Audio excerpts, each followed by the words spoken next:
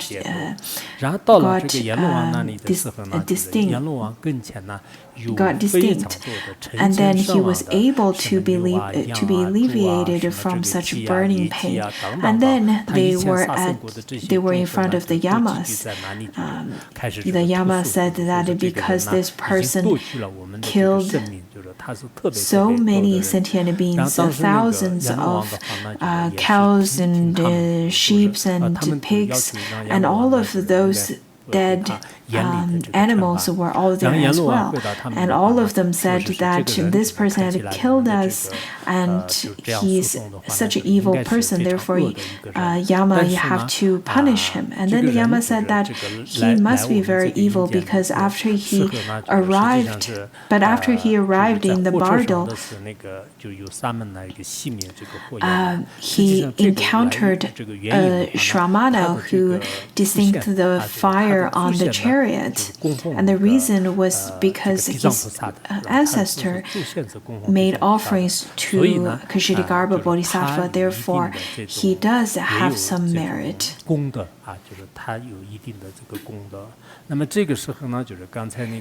At that time, this hero of hunting goose, upon witnessing so many animals were complaining and have such loath towards him, he got really scared and started to chant the name of Ksitigarbha Bodhisattva.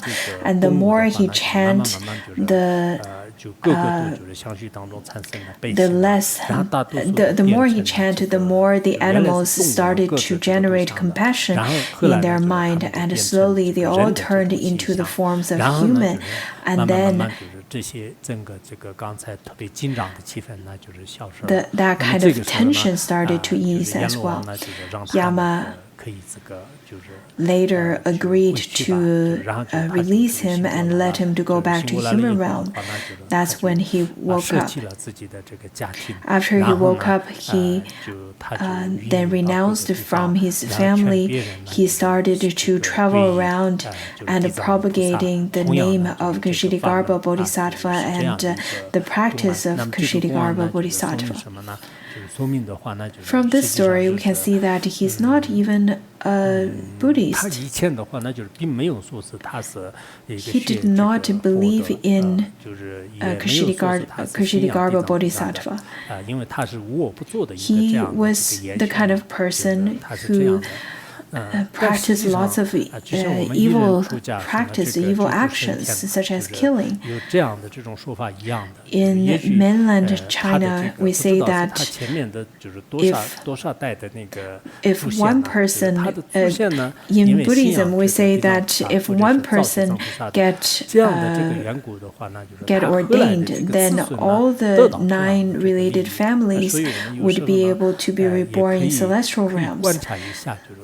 Therefore, from this story, we can see that his ancestor, we don't even know how long his ancestor, how far away his ancestor was from him, from his generation, because his ancestor believed in Ksitigarbha Bodhisattva or made a statue of Ksitigarbha Bodhisattva. The later generations received lots of benefits. So, if our parents, our grandparents had shrine halls and made offerings to the Buddha statues, then even though maybe temporarily the grandchildren or this generation do not have any belief, but eventually it would bring benefit to them. So, just as in the Sutra, it is stated that if one were to listen and practice, then the benefit would definitely be gained. there's another aspect that is the Brahmin woman or the woman bride eyes. Because of their merit, they were able to also benefit their parents and relatives.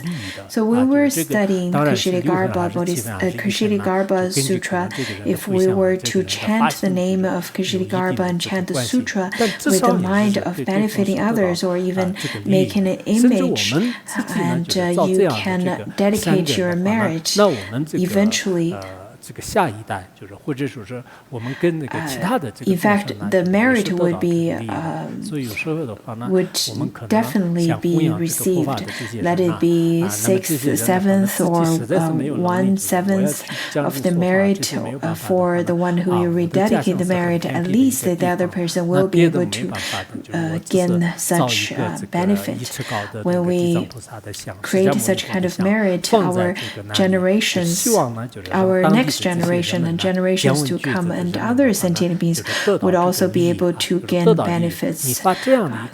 For the kind of person who wants to propagate Dharma but do not have the ability to give teachings on the Dharma, then you can make the aspiration of making Ksitigarbha Bodhisattva's image or statues in such a way people over there would be able to, people around that area would be able to gain lots of benefit from such.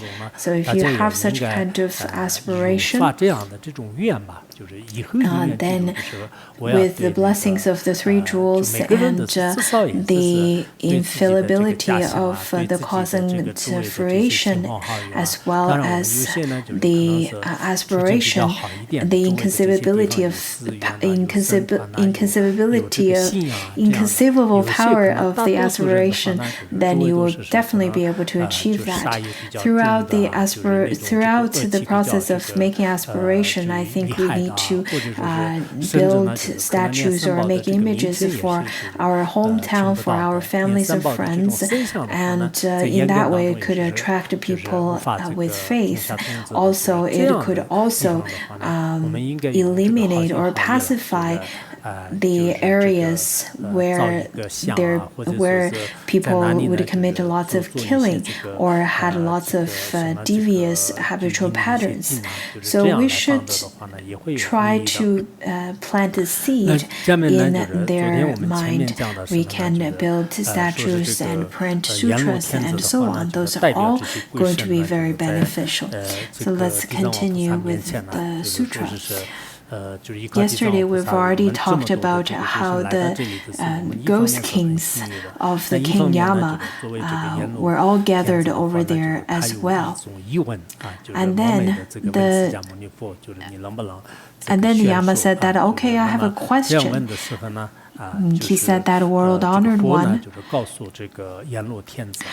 through the divine power of the Buddha and Ksitigarbha Bodhisattva, these ghost kings and I are able to participate in this great assembly at Triastrimsha's heaven. It allows us to receive her teachings and gain virtuous benefits. However, I do have a minor question, which I ask with trepidation. It is my hope that the world-honored one would compassionately answer it.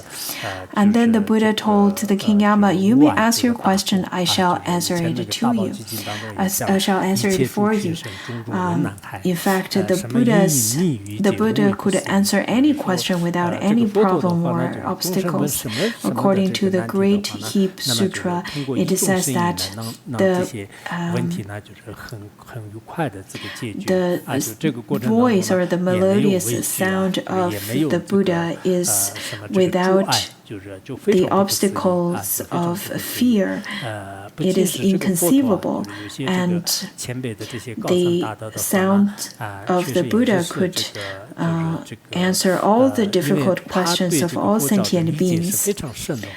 Not only the Buddha, in fact, the great masters, they have such a profound understanding of the Dharma, and they can reply or they can answer any kind of questions without any difficulties. When I just arrived in Larungar, Ponsu Rinpoche's class was in the afternoon, was 1:15 p.m. At that time, there weren't many people there. So after class, Ponsu Rinpoche would say that, why don't you ask all of your questions together?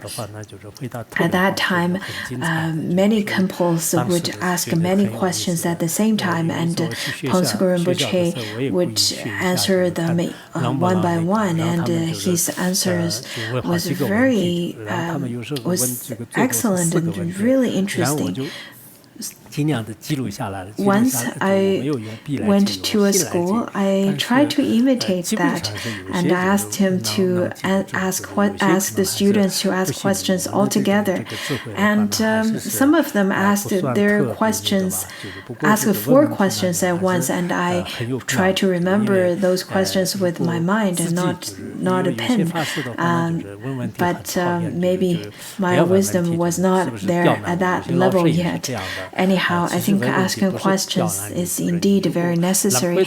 Some Dharma teachers and teachers really loathe others to ask them questions. They feel that they're trying to embarrass them, and they would say that, I don't need to answer this. You don't need to ask these questions.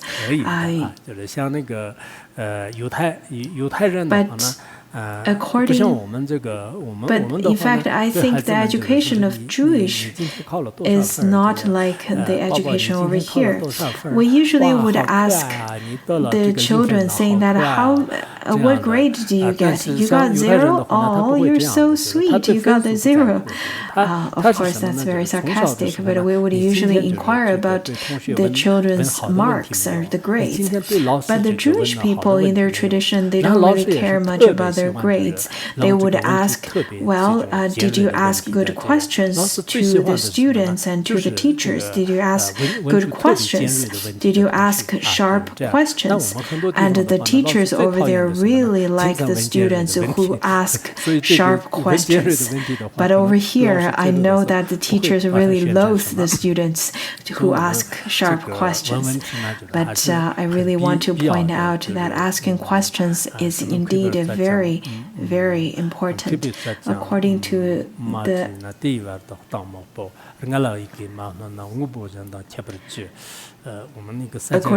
the aphorism of Shakya Pandita, it says that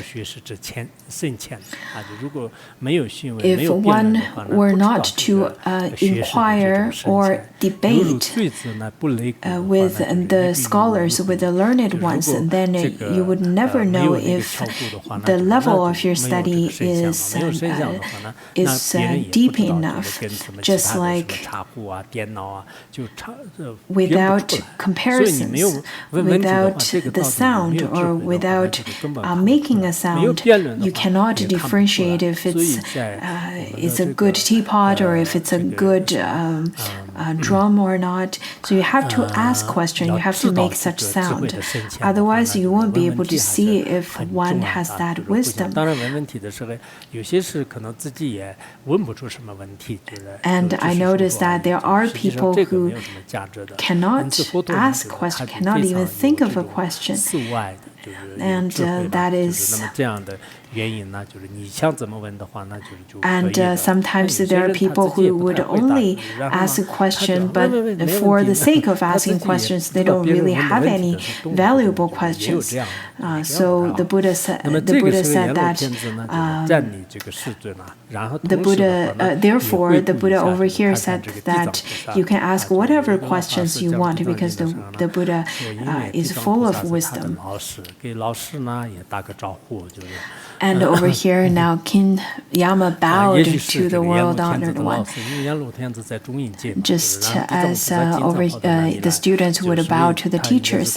Then respectfully gazed upon Ksitigarbha Bodhisattva before asking the Buddha. So King Yama first need to look at his teacher because Ksitigarbha Bodhisattva is his teacher. King Yama is from the Bardo, and Ksitigarbha Bodhisattva Bodhisattva often goes to the bardo, so that King Yama must be very familiar with Ksitigarbha Bodhisattva. And over here, this is really interesting. He said that I have observed that Ksitigarbha Bodhisattva tirelessly toils away, delivering suffering sentient beings through numerous expedient means in 6 realms of samsara.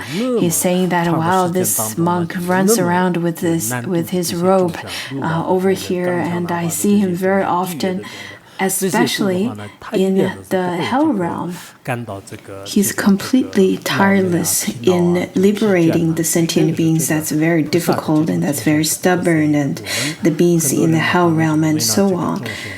Now let's look at us.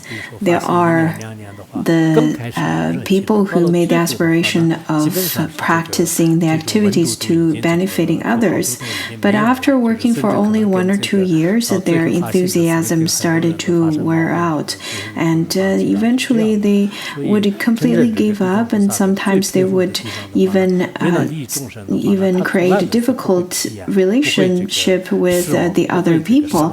And I think we have to learn from Ksitigarbha Bodhisattva. He never despair over liberating sentient beings. He's very strong. For people with such kind of Mahayana aspiration throughout the propagation of the Dharma, whatever activities you would encounter through the way, do not have the mind of despair. You should continuously and firmly practice your activities. Of course, Ksitigarbha Bodhisattva did not make aspiration for a few years, but for kalpas, and this kind of spirit is definitely worthwhile for people, worthwhile to learn for people with or without belief. And then King Yama continued to say, this is a testament to the unimaginable divine power of the Bodhisattva, Mahasattva. Yet many of these sentient beings fall back into suffering realms not long after Ksitigarbha Bodhisattva had rescued them. Because the sentient beings, they would again and again fall into their habitual patterns. Sometimes they would create positive karma, sometimes they would create negative karma. Sometimes the habitual pattern of creating negative karma would appear, and sometimes the positive karma. Just like how the elephant would take their showers, sometimes they would go to the dry land, sometimes they would go into a marshland, and continuously to change from one place to another. And the sentient beings are indeed very pitiful. So, world-honored one, since Ksitigarbha Bodhisattva has such inconceivable divine power, why don't these sentient beings seek refuge in the virtuous path and obtain eternal liberation? Why don't they commit sin? Why do they commit sins again, which cause them to fall back into the suffering realms? Why is that so? I think King Yama really asked a quite sharp question. He's saying that, well, since Ksitigarbha Bodhisattva has such divine power and such miraculous powers, but the sentient beings, after they're saved by Ksitigarbha Bodhisattva, and then they will be committing to the devious actions again. Just like when there are inmates who are imprisoned, and once Ksitigarbha Bodhisattva would unlock them from prisons, you would think that those prisoners would just run off. Rather than nowadays, the sentient beings would return to hell realm again and again. In human realm, we can see that there are people who would re-enter or get imprisoned again and again. there are people who get addicted to drugs. For example, after they are addicted, it would be very difficult for them to get out of that habitual pattern. Then the Buddha told King Yama, saying, these sentient beings of Jambudvipa have stubborn natures which are very difficult to diffuse and tame, very difficult to tame. They're not like the sentient beings in the other continent. They're very good at creating evil deeds rather than virtuous deeds. Even if the Buddha appeared in front of them, the Buddha could not liberate them. So in Jambudvipa, we can see that there are sentient beings who are extremely stubborn by nature and very difficult to tame. Thus, Ksitigarbha Bodhisattva has spent countless kalpas rescuing them one by one, including those sinners who fell into hell. So Ksitigarbha Bodhisattva would manifest into different forms and liberate those sinners one by one, so that the sinners would be able to reach liberation earlier. The Bodhisattva uses expedient methods to liberate them from their fundamental karma.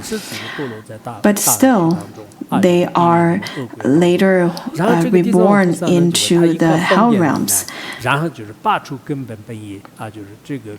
Ksitigarbha Bodhisattva uses lots of skillful means, all kinds of expedient methods to liberate the stubborn sentient beings.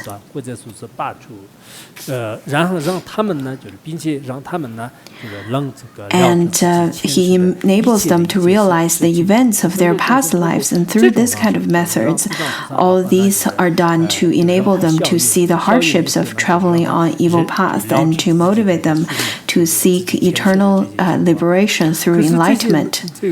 But this sentient being's evil habits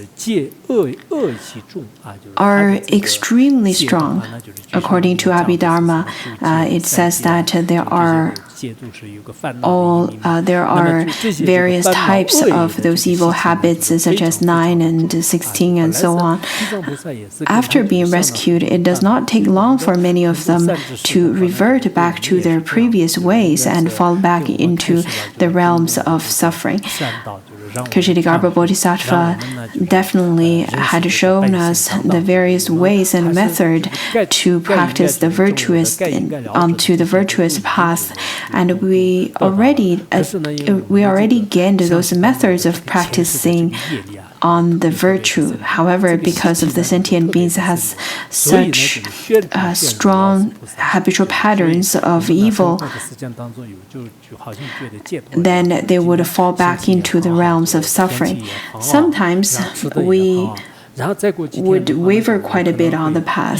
Sometimes we would feel that we are very happy and we're almost getting enlightened, and sometimes we would feel the otherwise. And all of these are because of our habitual patterns. Sometimes we would feel that I definitely have the hope of gaining liberation with the blessings of Buddhas and Bodhisattvas, especially when we study Madhyamika, emptiness and luminosity of our nature, and then we feel that, well, everything is just like the space. There's no birth, no death, and my mind is exactly like that. How wondrous. And then after a while, when we encounter some afflictions and obstacles, and then our mind is clouded and started having thunderstorm in our mind, and all kinds of situations would happen and occur to us. That is because of our deep habitual patterns. As mundane beings, we would sometimes get into the samsaric habitual pattern, and we definitely troubled the Bodhisattvas quite a bit. Ksitigarbha Bodhisattva must be really busy and tired. He would feel that, while the sentient beings are doing well today, but then on the other day, he would feel that, they're not doing really good anymore. I think we're the same in front of the gurus. As I stated before, there are the times I feel that I practice and study really well, and sometimes I feel that I have such deep negative karmas, and therefore I also did things that was not pleasant for the great teachers. And then over here is really the answer to the previous question: why don't Ksitigarbha Bodhisattva liberate all sentient beings all at once? It would be wonderful to liberate all sentient beings all at once, but it's not that easy, not that simple. There was once Gishi Yangon Wenpa. He said that the negative deeds of the sentient beings are just like rolls of paper. Once you take down that roll of paper, or once you stretch that roll of paper straight and then let go of your hand, the paper would naturally roll up again. That is to say, we really liked fighting before, especially all kinds of habitual patterns when we were still in the mundane world were very strong. Talking about habitual patterns, there are monastics who also fell into the trap of habitual pattern as well. They forgot their initial inspiration of getting liberated as a monastic. They thought initially that they want to renounce everything and not to be fettered by the eight worldly concerns. But later, their habitual patterns would re-emerge from their mind, and then they started to get carried away again. Sometimes I think about the Dharma teachers. I see that they work very hard, especially when they're giving teachings, and the ones who manage the classes, and they're quite sturdy. They look like rocks, sturdy as rocks. They just teach, and they would continuously try to give teachings as much as they can. But sometimes we can see that there are the ones who would waver quite a bit in terms of their emotions. And one day they would have good contemplation and practice, and they are happy, and on the second day that person could feel really saddened. So every day it's a different kind of emotion for them. Therefore, that's why Ksitigarbha Bodhisattva is so tired and so busy. It's very difficult to even liberate those. It's very difficult to become a Dharma teacher to liberate all sentient beings. And then it says that, and now it's an analogy to people who have lost their ways and entered into dangerous paths. Originally, they probably want to just go home, but they got sidetracks and they tread onto those dangerous paths where there are many dangerous animals and yakshas. There are yakshas, tigers, lions, wolves, venomous snake, and scorpions, which symbolize anger and greed and ignorance, according to the sutras. So all of those wild animals and dangerous animals are full of aggression and full of desire, and some of them are full of ignorance. So those are the groups of animals that signifies for the danger of the three poisons. At any instant, the lost people can be killed by these lethal threats. This is a virtue, and they're in such kind of a lethal situation, they could be killed by those dangerous animals and dangerous yakshas. They've fell into the nest of the dangerous ones in a very dangerous situation. And then at that time, at that instant, at that instant, then there is a virtuous being who knows about these dangers and know how to restrain them. So this virtuous person knows how to restrain them with many skillful means. If he encounters these people, these kind of lost people, he would ask them, why did they enter into the dangerous path? So this kind of virtuous person, symbolizes for the virtuous friend on the path of Dharma, who is very skilled with all the lethal threats. And then if such kind of person encounters these lost people, then they would ask, why did they enter into this dangerous path? And would ask, would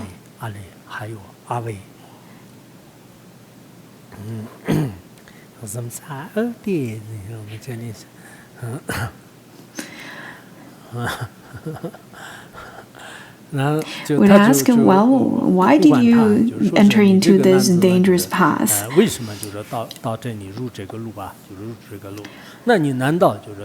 What methods can you use to restrain these dangers? So the virtuous friend would question such people, get sidetracked onto the dangerous path. Upon hearing this, the lost people realize how dangerous their situation is. Immediately, they want to retreat and plead for a virtuous person to help them so that they can leave this path and then they can return home. And then at that time, the virtuous person will lead them out of the dangerous path and onto a safe path. So the virtuous person can liberate those people onto the safe path, and then they can find peace and tranquility. After reaching the safe path, the virtuous person will advise the formerly lost people not to travel on the evil path again. For those who enter evil paths, it is very difficult for them to escape, and most of them would lose their lives. In fact, each one of them has the corresponding symbols. Mainly it talks about Ksitigarbha Bodhisattva, but when I was translating this part, I myself felt that each one of us are the lost person. If we have never encountered a virtuous friend, we will not be able to tread onto this virtuous path. We would have been trapped onto the dangerous path that is taken by the tigers and venomous snakes. We will be trapped in their nests. But because we have encountered the virtuous friend, we have listened to the teaching of liberation and the virtuous wisdom, and if we were to tread onto this path, we will be able to get onto the right path, and eventually we will be led to liberation. And then the virtuous friend continue to say, before parting ways, the virtuous beings will advise the formerly lost people, if you see people approach evil paths, warn them of the many deadly threats within and warn them that those who enter often lose their lives, who do not. So do not let those people get on to this path so that you can save them from their death. This path is indeed very dangerous. This is devious. This evil path is full of afflictions and full of traps. This is the path of samsara. I was in Chengdu when I was translating this part, and I had lots of insight while I was translating it, and I thought to myself, if I had never encountered the virtuous friend, I would be exactly like this person, this lost person. I would probably be very arrogant about my background, about how I was able to go to the teacher's college, and I would have thought that I'm such a great teacher and so on, and I would have taken this career of being a teacher very preciously to myself. And in my short lifetime, I probably won't be able to even encounter the path of liberation. The first Dharma that I've listened to was when I was 23 years old. It was the spring. It was back in 1985, January 13th, according to the Tibetan calendar. That was the first time when I listened to the Dharma of liberation that's given by Khenpo Deba, who give us the teachings of words of my perfect teacher. And after a month from that time, Phuntsuk Rinpoche was giving the empowerment of Lira Lampa, the collections of Lira Lampa, as well as the teachings of that. And those were indeed the teachings of liberation. Those teachings are completely different than the teachings in the mundane world, in the worldly sense, because the worldly classes has nothing to do with liberation. Nowadays, let's look at our professions. Let it be clothing design, or let it be physics, or chemistry, or astronomy, geology, and biology, and all of those worldly knowledge. Are those going to lead you into the path of liberation? Indeed, there's no direct relations between those kind of knowledge to liberation. So that is why when lots of Buddhist practitioners would genuinely feel that would genuinely feel how precious this Dharma is, and they would weep upon it because they feel that they've truly encountered the most precious thing in their life. I think we can all contemplate upon that. If we had never encountered those teachers who give us teachings on liberation, we would have been trapped in samsara, and would have never been even have a glimpse of liberation at all. And you would have been just searching for those goals that would trap you further in samsara. So it really depends on what is your personal position in your life. Indeed, the worldly teachers do have lots of kindness to us, have given lots of kindness to us, but the teachers who have given us teachings on the path of liberation, the knowledge of liberation, are the most kind to us, because without them we will be trapped in samsara. And over here, this virtuous friend told this lost person, saying that you should never step onto this path ever again because it's very dangerous. You would completely lose your life, and the lost person would feel of great appreciation, because without that virtuous friend, he would have been in great danger. Therefore, he has lots of appreciation towards that virtuous friend. When that virtuous friend depart from this lost person, then the virtuous friend would tell him that whenever you see anyone who approaches this evil path, warn them of the many deadly threats within, and warn them that those who enter often lose their lives. This path is indeed very dangerous, so make sure you do not let other people to go onto this path and lose their life. When the gurus and the teachers that we encounter, in fact, they also would give us such kind of teachings as as well. They would give us teachings to guide us onto the right path, and they have a certain period of time where they would abide in this world. And when it's time for them to leave this world, they would also tell us to be very careful with our karma, and they would tell us to pass down the teachings to more sentient beings, because the sentient beings are also suffering gravely. The other day I was thinking that all the great teachers, they had lots of kindness towards us.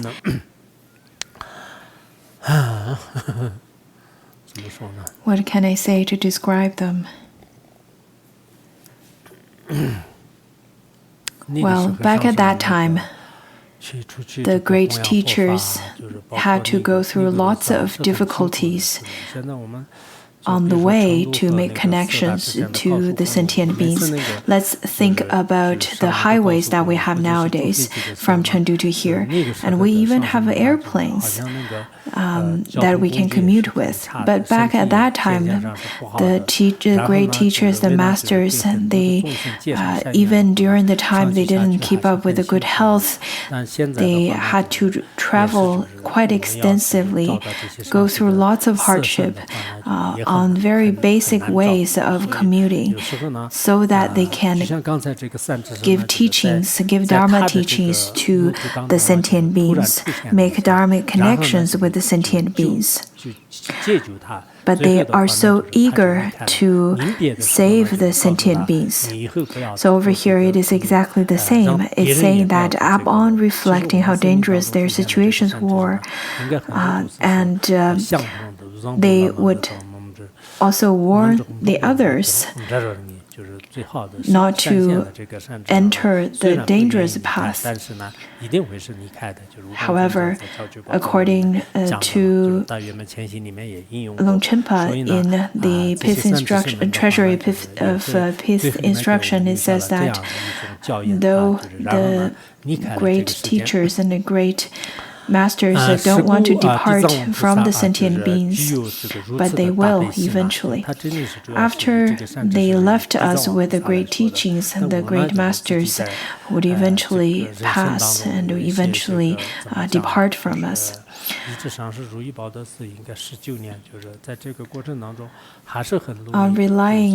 I've relied on Pontsukar Rinpoche for 19 years, and throughout the whole time I relied upon him, I really extended lots of my efforts, all my efforts, and I tried my best to make Pontsukar Rinpoche happy.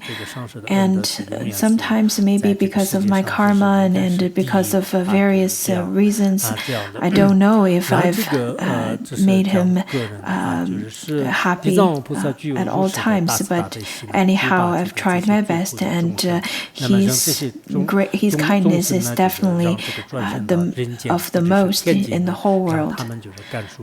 Over here it says that such is the great compassion of Ksitigarbha Bodhisattva. He rescues suffering sentient beings and enables them to be reborn into human or heavenly realms.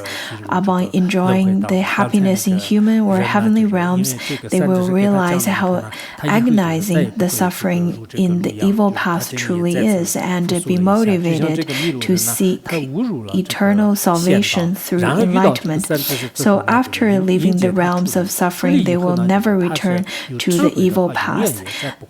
They're like the lost people who mistakenly took the dangerous path.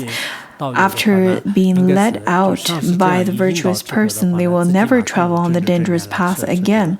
Just like when the fellow practitioners, they made some mistakes, there are the ones who with lots of wisdom, and they would never make the same mistake again, especially after scolding from the teacher. There are the ones who would step onto the dangerous path or the wrong path because of their meditative, in terms of meditation or in terms of their view and so forth. But there are the ones who would then turn back and would never enter the dangerous path again. So this part is benefiting oneself. And then the second part talks about benefiting others. It says that upon seeing others going towards these dangerous paths, the formerly lost ones will tell the others about how they had once been lost and they had mistakenly entered these evil paths. They will tell how fortunate they were to be liberated from it and that they will never travel on it again. Should these rescued people mistakenly travel on the path again, there are a small group of people who would mistakenly travel onto the path, this kind of dangerous path again. In the worldly sense, we call it once the scar has scabbed, then you forget about the pain when the wound first started or when you first had the wound or had hurt yourself. So if this small group of people, they were rescued, but then they mistakenly travel on the evil path again, they will be deluded and will not realize they had traveled on these evil paths before. If they lose their lives and fall into the realms of suffering. Over here, it's an analogy. It says that these kind of people are just like the ones who would fall into the realms of suffering again. And Ksitigarbha Bodhisattva was the virtuous friend who helped them to be guided out of the wrong path. Just like previously we stated that the lost person would get lost and step onto the dangerous path, but they get lost again and then fall into the wrong path again.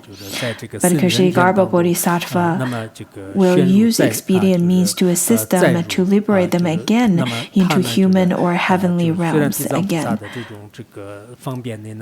So with the expedient means of Ksitigarbha Bodhisattva, he would save them and then liberate them to human realm or heavenly realms.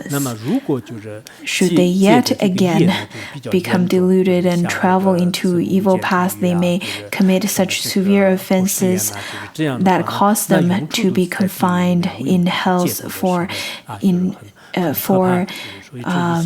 interminable amount of time. Over here it explains why there are people who would enter onto the wrong path again and again. In fact, this is very much closely related to everyone's karmic patterns, habitual patterns. Therefore, we should definitely try our best to confess and to purify ourselves. The blessings of Ksitigarbha Bodhisattva is really powerful. So in general, you won't be having lots of the obstacles if you were to supplicate to him. And then at that time, the vicious ghost king joined his palms and respectfully said to the Buddha, "In Jambudvipa, my fellow ghost kings are countless in number. There are some ghost kings reward people while others punish people." Previously, we also said that there are ghost kings who would protect the sentient beings such as the beings who protect the person in various aspects, and the protectors of the earth and so forth that we've already talked previously. And then our responsibilities, said the vicious ghost king, are all different. It is the sentient beings' karma that causes us and our subordinates to roam the world and enforce karmic retributions of punishing the many malicious people and rewarding the few virtuous people. We pass through cities, villages, plantations, and people's homes. We may find that there are men or women who perform virtuous deeds, be it as small as hanging prayer banners, offering of some flowers and incenses to the Buddha statues, some virtuous deeds that's as small as a strand of hair, just very little bit of incense, making a little bit of offering of flowers, chanting sutras, or making offerings to just one stanza or phrases of sutras. So they said that we go to everywhere in this world. And there are people constantly ask, are there ghosts around? There are ghosts everywhere. Look, this ghost king said that they travel all around the world. They're everywhere. It is only that in the places that is blessed, there are less ghosts. There are ghosts in the home, there are ghosts everywhere. Once you turn off the light, there are ghosts everywhere. Especially after you turn off the lights, and then the ghosts would creep up.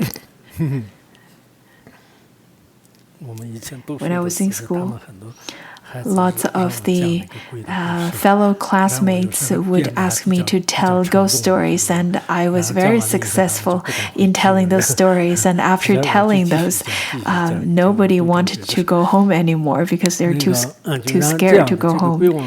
So I would continue with those scary stories. Anyhow, my fellow ghosts will respect such people like we would respect the Buddhas of the 3 times. In the houses that they have Ksitigarbha Bodhisattva's statues or other Bodhisattvas and Buddha's images and so forth, we will also command our subordinates, all of whom possess great power. So we should definitely make offerings, and we should chant sutras, we should practice virtuous deeds. This is quite important. So in such a way, the ghost kings will command the subordinates, the small ghost kings, the subordinates of all of whom possess great power, and the earth deities to protect these people. The protectors, the earth deities, and the water deities, the tree deities, all of those deities would protect these people. So whenever the ghost kings see that there are people who are chanting the Ksitigarbha Sutra or practicing the virtuous deeds, then they would send out and command those subordinates to protect those people, so that they will prevent unfortunate incidents, accidents, illnesses, and events contrary to these virtuous people's wishes from occurring near their homes, much less occurring within their own homes. So lots of the unfortunate events, in fact, occurs from many different conditions. Some because of because that we're not protected by the ghost kings or deities. If we were to practice virtuous deeds, then we will be able to be protected. Yesterday, I saw a Tibetan child who was wearing many little bags on him, many little bags and different things on him. And I was joking with him and said, "This little bag is for Tsampa, and the other little bag is for the ghee, and that one's for the yogurt pills and things for people people with faith, they feel that this is something that they can rely on, especially when they encounter any kinds of calamities. But of course, for the ones without faith, they would think that it's just superstition. Anyways, there are the two groups of beings. One group, the ghost kings, and the other one is Yama king. So they all have their actions planned out, and mainly the groups of Yamas and the groups of ghost kings. So both groups have spoken.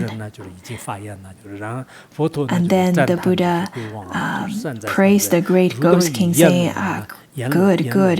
If your fellow ghost kings and King Yama can protect virtuous men and women, I shall command the great Brahma and Chakra to protect you and your fellow ghost kings. So if the ghost king would protect a person, then of course the King Yama and then the great protectors and then the Chakra or the Indras would also protect those beings. So in order to protect yourself, in order to protect all sentient beings, we should uphold this sutra. I used to tell everyone to carry the condensed version of Prajna Paramita verses on the Prajna Paramitas, but nowadays I think everyone carries many texts with you, so you don't necessarily have to carry this sutra all the time, but to take this sutra and the 10 chakras of Ksitigarbha Bodhisattva Sutra, it's all full of lots of powers of blessings. In such a way, the ghost kings and the spirits and the Dharma protectors would be there to protect you as well, and you don't have to be afraid anymore. 明天后天2天没有课，星期5和6有。Sunam dai thamcha zebanya dona mi be jana pash jerga na ji ralon chuba chubum zunin ro